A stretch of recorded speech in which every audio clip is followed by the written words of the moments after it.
SuperTalk Mississippi Media production. Have you been seriously injured? Mama Justice is here for you. Our medical team partners with top-notch doctors, surgeons, therapists, and urologists, ensuring a comprehensive recovery journey. If you've been injured, call Mama Justice today. We're here for you.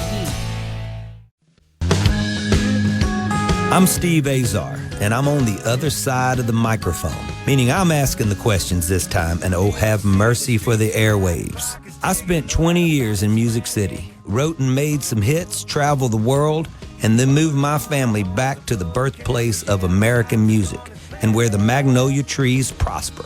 And now every time I put my feet on Mississippi soil, when I'm off the road, well, I'm at peace. On this show, it's all about hearing the stories straight from the mouths of the friends I've made along the way, their journey to success. Heck, there might be someone on, I don't even know, but you know how us Mississippi types are. We tend to take well to new company. In a Mississippi Minute, all 60 of them. I'm Steve Azar. It's just like that muddy river, moving slow. Ain't no worries, it's how life goes, baby. In a Mississippi Minute. Hey folks, welcome to In a Mississippi Minute. Always grateful, as I always say, for being on your airwaves for, oh my God, into my 8th year. Grateful for Super Talk, grateful for you guys allowing me to learn to listen. And speaking of listening, just listen up. Superior Catfish. It's homegrown and produced right here in Mississippi. It's on hallowed ground in Mississippi, at hallowed ponds. Go to superiorcatfish.com and visit Mississippi.org. Celebrates us like no one else. All right, today's guest, part 2, besides being a dear pal and former hottie toddy, was actually on the debate-winning national championship team back in the day. How about that? He is also the co-founder of Strategic Arts and Sciences, founder of Happy Tiger Consulting, co-author of a wonderful book called Slammed, Succeeding in a World of Too Busy and Evolutionaries. We chatted a whole lot about that on yesterday's segment. I also want to chat about his transformational leadership. So remind me, he is a no-nonsense and razor-sharp guy, holds a doctorate from the University of Oregon in organizational communication with a natural gift for quickly assessing complex problems. I know what you're thinking. Like I said yesterday, I should be laying on the couch right now with him. He consults with clients to develop future-ready strategies to ensure resilience and results, especially in today's marketplace. His 30 years plus of experience make the doctor one of the premier consultants to financial institutions across the United States. He is sought after as a strategic planner, executive coach, and guide for organizational change management and media messaging. Is, like I said, a dear pal, and I'm excited to get him on right now. He has got frequent flyer miles from New York to Tokyo and beyond, so let's get to it right now with a former hottie toddy. I mean, he's a national champion. That's crazy. My pal, Randy Harrington. Come on. Hey. Good to see you. Who would have thought we could have national championships in debating? I know. It is a definitely a nerd thing for sure. But there was a lot of beauty in that time. That was a rare and beautiful moment at the University of Mississippi. And it was when, just one of those magical moments when the right people came together at the right time. And it was just a wonderful experience to travel around the whole country, really, and have people go, "Oh, Ole Miss, really? This is old. We just got our took us handed to us by Ole Miss. That's incredible." It was really a lovely thing. And there are universities that are still this is still a very active world, but it's just like everything else. It comes and goes in universities. Do I need to sing this to you real quick? There ain't nothing nerdy about you. No, nerdy about you. Ooh. Ain't no way, man. There ain't nothing nerdy about you. There ain't no chance. You're cool as it comes. I really have enjoyed getting to know you over the years and just your wisdom. You've helped me.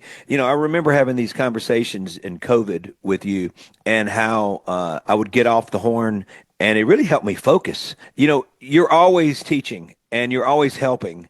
It's sort of in your nature. Where do you think that comes from? What I would say two things to that. First of all, thank you, because when I think about the people that have made a difference in my life, they're almost always in the role of a teacher of some form or another.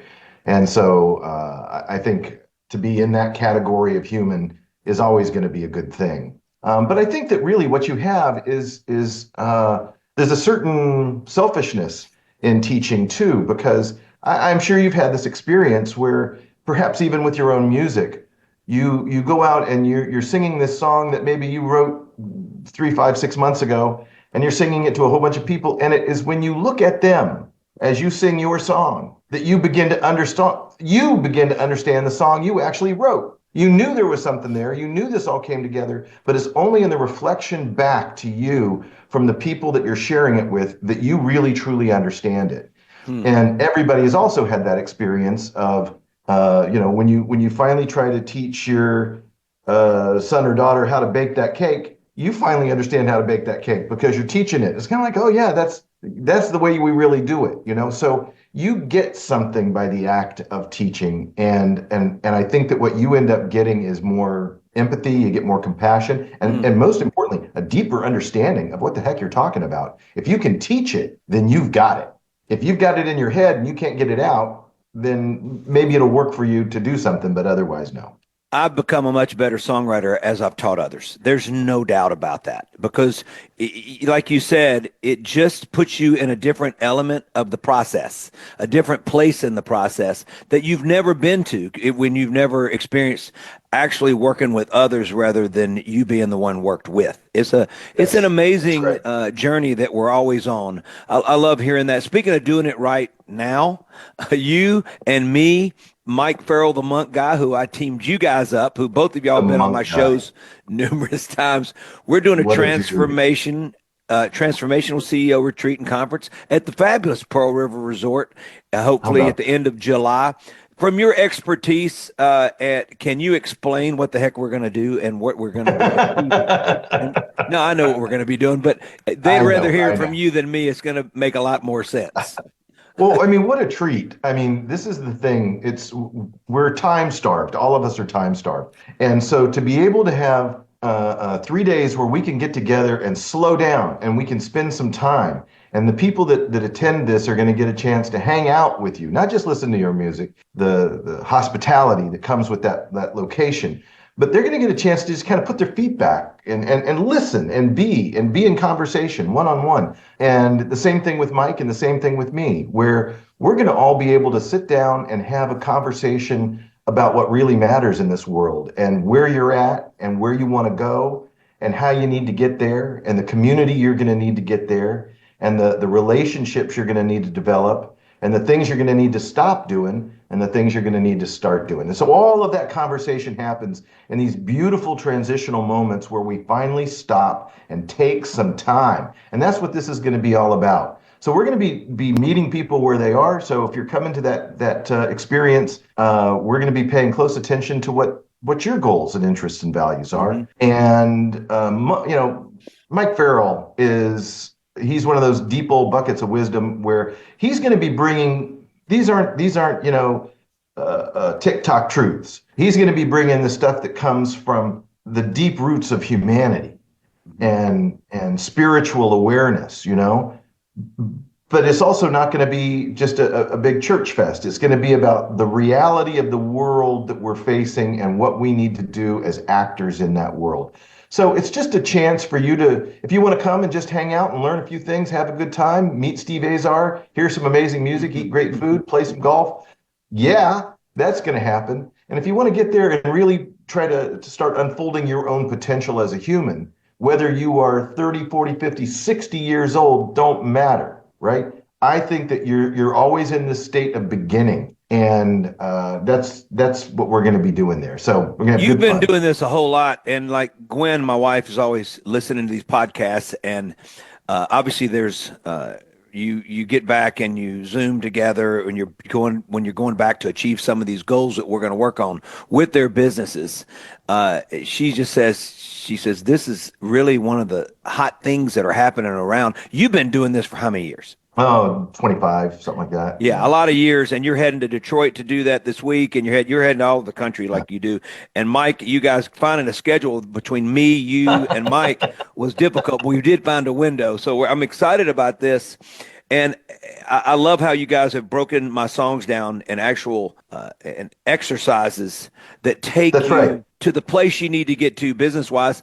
I love how Pearl River Resort in general, my buddy Matt Perkins, the head of marketing there, he and the team there have broken down the song "I Don't Have to Be Me Till Monday," my lyrics, and they've used it like one line at a time for all these campaigns. And it's won national telly awards, national best of show, all these regional telly awards, these advertising, this campaign that they've been doing.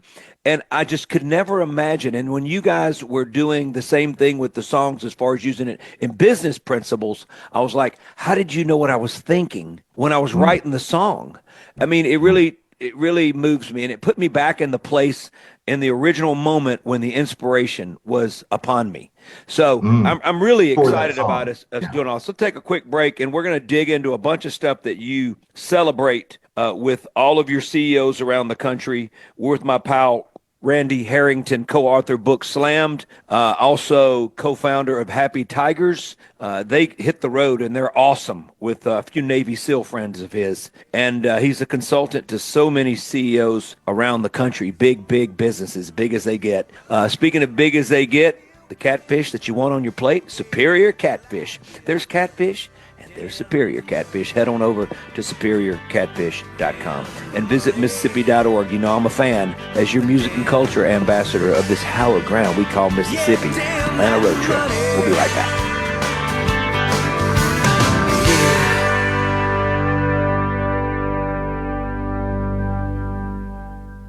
Now for Kavote.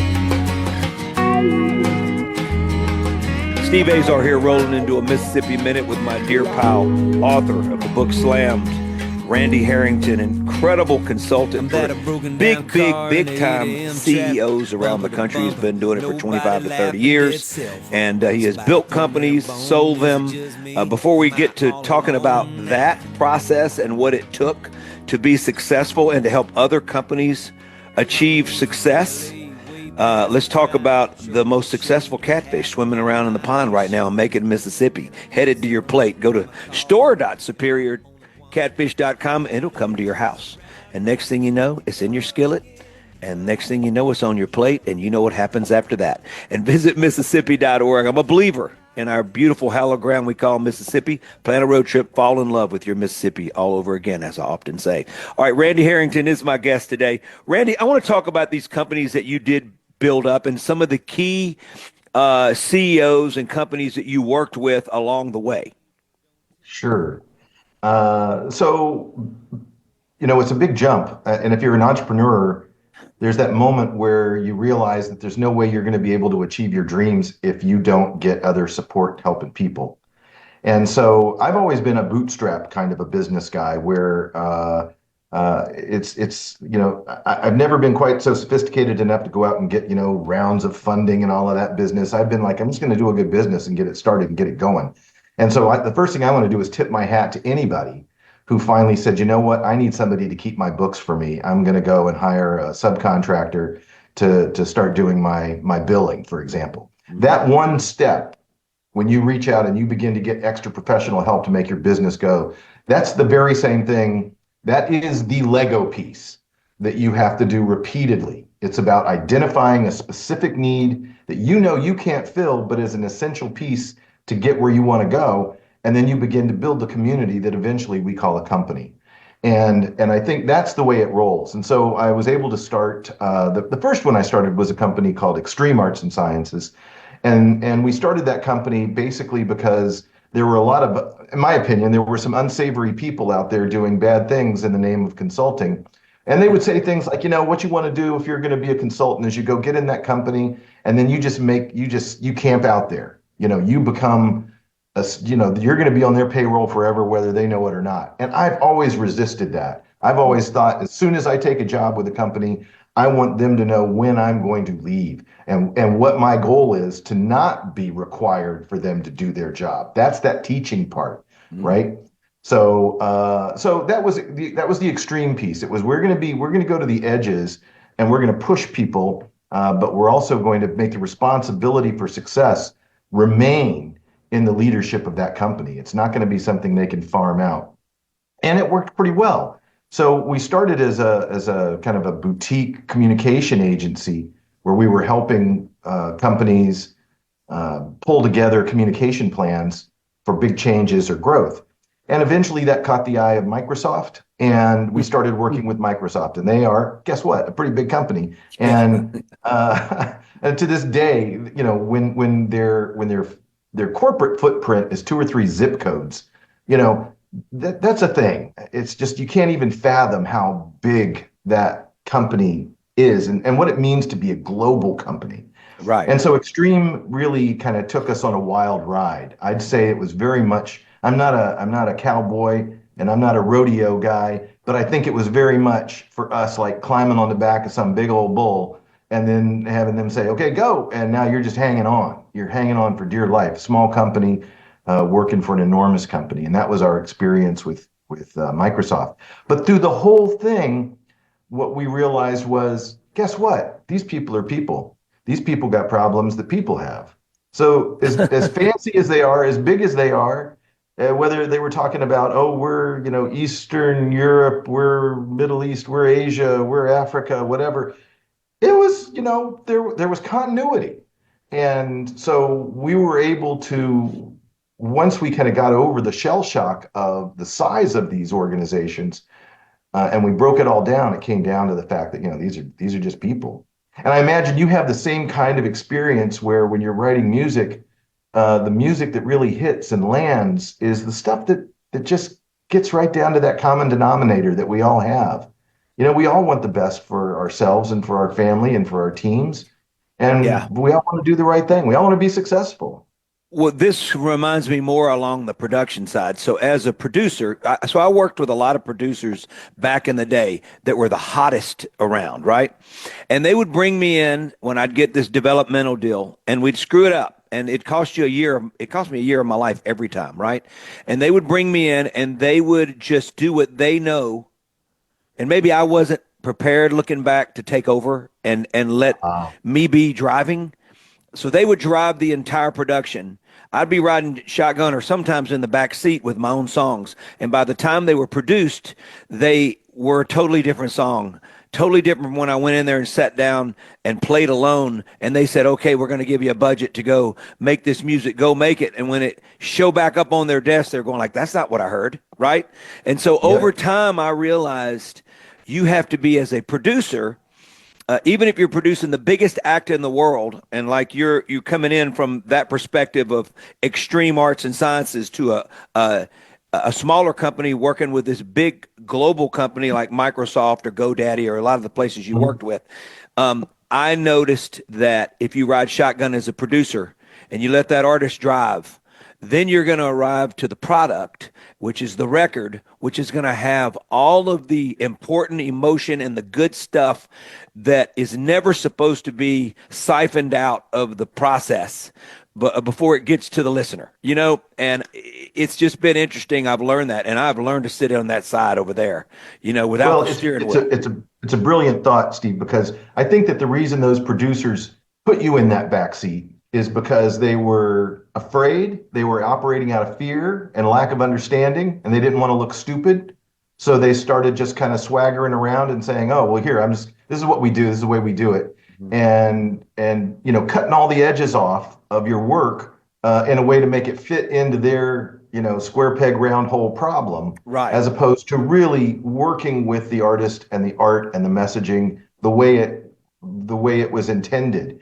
And right. So it is fear, I think, and just here's a pretentious word, hubris, right? Just meaning people are. I'm all that in a bag of chips, right? Yeah.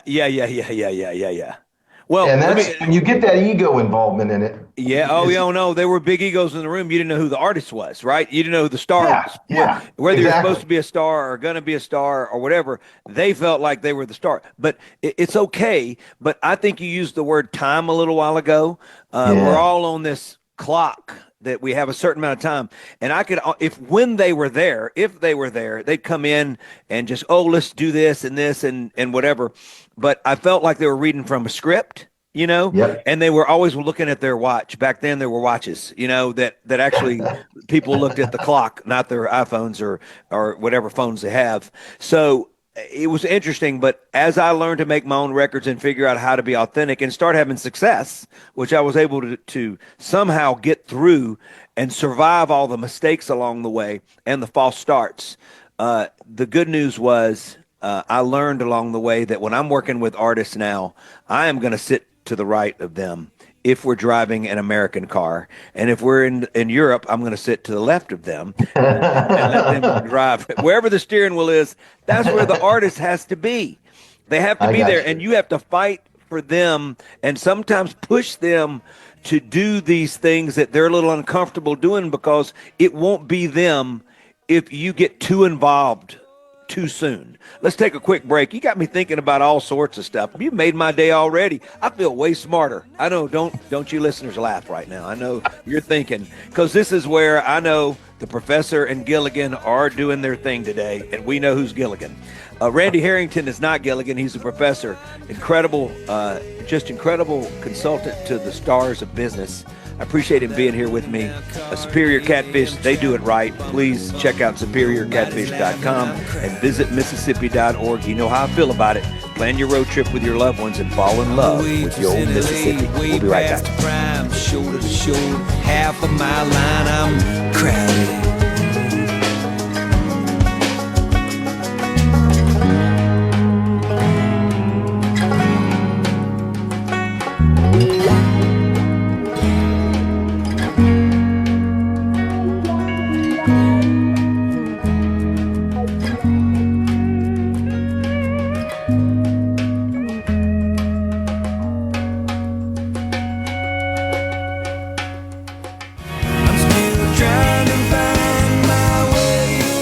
$20,000 available for first-time home buyers. Hey folks, Steve Azar here. Helping is the heart of our friends at Guarantee Bank. They offer programs like the Home Buyer Equity Leverage Partnership Grant that can assist qualified first-time home buyers with up to $20,000 towards down payment and provide home ownership counseling to empower you on your journey. These funds are first come, first served. Learn more about this program and to apply now, go to gbtonline.com. Guarantee Bank, member FDIC.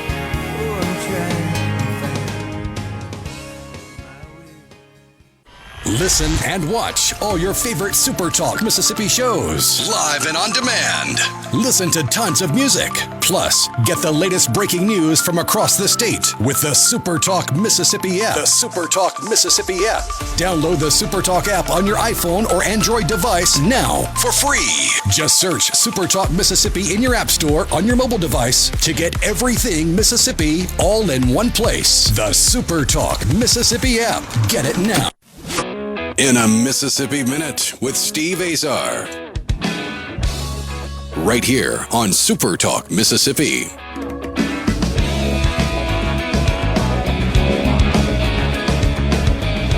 Mississippi Minute. I feel like I've just learned more today already in that last segment than I've learned in a couple months, thanks to my guest, renowned consultant to the biggest businesses in the country. A lot of financial institutions, including the Alabama Credit Union. Our pal Steve over there, who I got to meet through my guest today, Randy Harrington, and do a speech sort of seminar deal over there, pre-COVID. Great times, and got to meet a great guy in Steve Swafford. That was for sure. Yeah. Sure, great guy. Superior Catfish, great folks over there. They're producing the best catfish. I'm so proud of them. Aren't you? Don't you love that? Huh? And for thinking about Mississippi and, for realizing what they are in the state of Mississippi. I think it's a beautiful thing. Yeah, and it travels the world. SuperiorCatfish.com. Thank you for that. And visit Mississippi.org has been with me since day one with this show. I wouldn't know what to do without them. I'd be lost. But you're never lost when you're in Mississippi. All right, Randy, we're going to talk about a few other things I've been wanting to really get into. And I love this word. You sent me some bullet points. And the new and surprising dynamics of trust. New research clarifies why the internet is so crazy necessary and overly influential. Let's talk about these. There's 3 points that you bring up. Literally every institution is under siege as it relates to public trust: schools, government, medicine, corporations, scientists, religious centers, experts, etc. What does this mean? Why is this happening? Wow, huge question, and I'm still trying to sort it out myself. But I think that what the research is beginning to show is that we are moving into a new age. This is a transformational moment for our country, maybe for the world, and it is being driven to a good degree by the presence of computers and AI and all of the internet. And so when you think about, if you are blessed enough to have little kids, and you think about the world that your little kid is going to be growing up in, where artificial intelligence is going to become a part of their academic experience from the get-go, and it's going to change everything. I mean, the other robotics are going to change everything, and it's going to change everything very, very quickly. There was some interesting research that shows that, for example, when I'm in the old folks' home, there's a really good chance that I'll be chatting with a robot most of the day, and that robot's going to be taking care of me a good bit, because it's going to be very happily moving around and doing what I need to do, and I can tell it what to do, and it'll go do it. And it's not there yet, but it's so close. All of insane. It is insane. And it turns out they've done some research already. And you know what? The older folks, they like it, because they don't have to deal with the attitude of the person who's getting underpaid and overworked. And, but when they ask for the iced tea comes back. And that's the difference that we're talking about now. And that really gets to the hub of this idea that, can you imagine 25 or 30 years ago saying, yeah, well, when you land in Chicago, just, use your, call somebody who that you don't know, and they're going to bring their car and they're going to pick you up and take you wherever you want to go. And that just makes no sense at all. You wouldn't dream of doing that in a million years. Get in the car with strangers in strange cities you've never been to. And now we do it all the time, and we do it because of Uber, right? So it is the algorithm, it is the computerization of it that makes that work. People are saying that they're having their relationships are being founded online in ways that are completely different than the way that at least I went about the business of finding my betrothed, right? So what we're seeing is this pivot away from trust in institutions, and we're seeing a pivot toward trust in algorithms, trust in the computer. And it just shows up all over the place. But of course, we can't just do that. So the next thing that we're doing is we're seeing a rise in the value of community. We're seeing communities, smaller communities, pull together, because maybe there's so much unknown in the world, but now all of a sudden I do know the people that I go to church with. I do know the people that I see every day. I do know the people that are around in my zip code, literally. And you're seeing all these other little apps show up, like, local network, neighborhood apps and things like that, where people can say, hey, did anybody hear that dog barking, on Fifth Street? So you're going to see more and more of that kind of thing, where the small community is going to become the source of trust. And that's, if you're a business, that's really where you want to be. That's really where you want to be strong, is in that small community. It sounds like that this is coming full circle in a way when you talk about community. Digging back to many, many years ago, when you and I were a kid, right? It felt more community-based, more building relationships, more communicating with each other, right? And it's interesting. Our kids, we talk about, I've seen them in the room, and they're all with their friends, and they're all on their phones. And they're communicating, probably texting each other and next to each other rather than talking to each other. But it sounds like this is coming full circle in a good way. Yeah, I think that there's absolutely something to the human condition that says that when the world gets crazy, what we do is we come together. And I don't know if you saw, there was a big series of earthquakes down in San Diego recently, and there's a wonderful little piece of footage on the YouTubes about the elephants in San Diego Zoo. And as soon as these tremblers started being felt by the elephants formed a circle and put the calves in the circle. So these big mama elephants, if you can see the image of it, it's absolutely fabulous. They immediately move the kids into the center, and then they form this wall around these Wow. baby elephants. Beautiful thing to see. And I think this is the same impulse that human beings have. When the world gets uncertain, we tend to pull together, we tend to connect together a little bit more. And so, yeah, this is how humans have survived for millennia, is by realizing we need to take care of each other, we need to work together. And so if this does blossom more of that sense of, oh, we really are all in this together, I'm all for it. I think it's a beautiful thing. Just playing devil's advocate here, all right? In the creative business that I'm in, there's nothing AI that I feel like makes any sense. So I feel like you're going to become in a very plagiaristic society when it comes to that. We're already seeing records being made by AI. So we're concerned on our end. So if you're not going to regulate and you're just going to go into the Wild West, you're not going to worry about it, I feel like we're going to end up in a tough spot. And they're going to be, at some point, the emotion that artists, great songwriters have written over time is going to be able to be recaptured via AI. It's not there yet, but why couldn't it get there if it really gets to know how Bob Dylan did Bob Dylan, how Bruce Springsteen did Bruce Springsteen? At some point, it's going to be able to totally dig into their minds, and not only their minds, but their hearts and their souls. What do we do about regulating certain things, while I'm hearing that they're going like, we got to let it all hang out right now? Wow. Another enormous question. I don't have the answer to that, at least as far as a legal one. But what I can tell you is that the potentiality of artificial intelligence is, the genie is out of the bottle. And I think that's what people are saying right now, is that we can't really stuff that back in there. What we are also seeing, though, is that we're way behind if we're an organization, in having clear policies that relate to this. My daughter is a professor, and she deals with this all the time. So she's now having to give tests where it's like the old school. You'd bring in that little blue book back in the day, and it's not like you're going to turn in a paper. Yeah. You've got to sit down. You got to write that exam with a pen in real time with the teacher watching. In your real handwriting. Yes, to know what's going on there. And so that's where we're at. Well, let's take a quick break, and let's stay on that for 1 second, and then we'll jump to something else I want to talk about. We got to take a quick break. Randy Harrington, the book Slammed, please check it out. Co-author of that.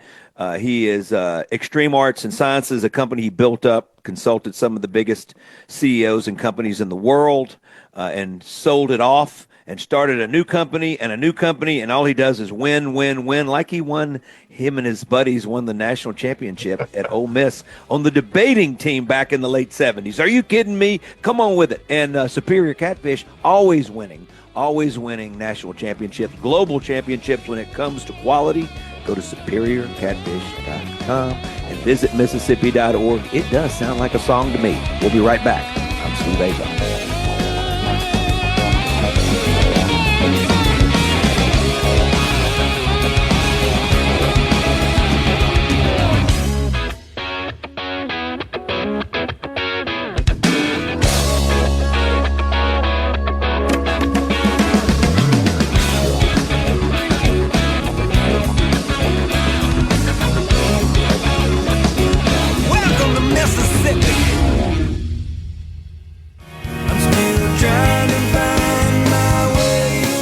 $20,000 available for first-time home buyers. Hey folks, Steve Azar here. Helping is the heart of our friends at Guarantee Bank.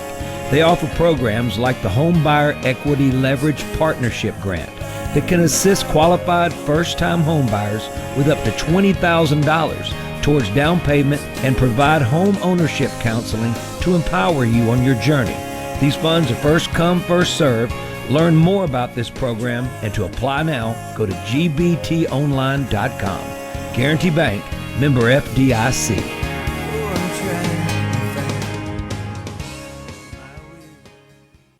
Listen and watch all your favorite SuperTalk Mississippi shows live and on demand.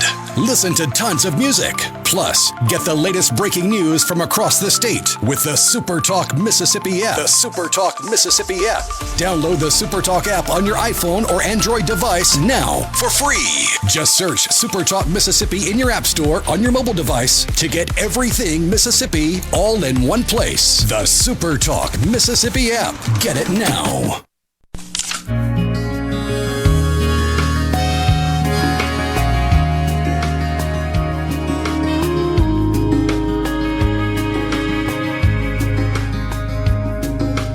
I've had such a wonderful time with my pal, the wonderfully intelligent, beautifully souled, big old hearted, compassionate, just wonderful man in Randy Harrington. I'm really grateful to have him on my show. I'm grateful to have him in my life, dear friend. We met many years ago back in Astoria, Oregon, one of my most beautiful places I've ever visited. That Columbia River looks gigantic, and growing up on the Mississippi, I could only appreciate what goes on out there, and it was very inspiring, like our Mississippi is, that's for sure. Speaking of anything that swims in water, you're not going to find the best catfish there. You're going to find it in ponds made in Macon, Mississippi. Go to superiorcatfish.com. We're talking about this AI thing right now, and I want to continue to talk about your daughter, who's an educator, right? And so let's talk about this a little further. Plagiarism, kids that will end up getting lazy. So you're talking about that little blue book that we used to open up and write in. That's very exciting to know that that's full circle again. It is, right. That's exactly right. So the thing I think that is going to be important is we're going to see AI become more effective at doing things on our behalf when we point AI towards specific sets of data. So let's say you're a company and you make tamales, and Azar's Tamale Company. Okay, so we're on. Okay, so now what you're going to do after a little bit is you're going to create something called an AI agent. And you can already do that right now. The software exists, and it's not like you have to be able to code anything. You're just answering a bunch of questions, but you're basically saying, here's all the ingredients that go into my tamales. Here's how much I charge for my tamales. This is how I sell my tamales. You're putting your whole tamale world into this data set. And then you're telling the AI agent, you know what? Just look at that chunk of data. And then I'm going to begin to be able to ask you, well, how many tamales did I sell that were the chicken tamales versus the beef tamales? What's going on there? And then it will be able to then go out, for example, and look at the internet and say, well, there are cheaper sources of this seasoning available, or if that's not so, it will actually begin working on your behalf. It will become an assistant. And so people say, will that take my job? Well, it could if that was all you did. But what we're finding is that alone doesn't do it. In the same way that having a good computer system that captures a song. So the artist sits down and plays the song, and now it's in that machine. Every note, every pluck, every thunk is in that machine. Are you done? You're nowhere close to done. So now it's about the human has to get involved with that data and turn that into the song that becomes the hit record that you so value and appreciate. So it is going to be different, but it's not that much different from what we're already doing. It's humans have got to find their new space. And I do think there's some opportunity. I wouldn't mind seeing a 4-day work week. I wouldn't mind having more time off. And that is a potential in this economy where we could begin to see that kind of fundamental change. Even having a weekend was a big deal back in the 1930s. Right. Well, if we have an extended weekend, call it an early weekend, then I get to have the theme song for everybody for life. You do. I think you're already set. See, we're already ready. Me too. One day. All right. I know. Pearl River Resorts, wearing it out. I love it. I can't wait to get there. Yeah. I can't wait. That hospitality. Yeah, it's a beautiful place. Beautiful, beautiful, beautiful place. Wonderful stretch of Mississippi, in the hills of Mississippi. Just gorgeous. I'm telling you. All right. Let me just say this. State. It is. Well, this is where you went to college. This is your home state, and I love the fact that you love to come back and visit. So looking at Hotty Toddy and where they've become, you see that there are a lot of people coming in state to Mississippi to all of our big schools. But speaking of Oxford, they're like overpopulated now. They don't have enough, dorms, and they're letting freshmen live off campus, if I'm not mistaken. What does it look like now compared to when you were there? It was a little different. I wish I had bought like 9 houses when I was there.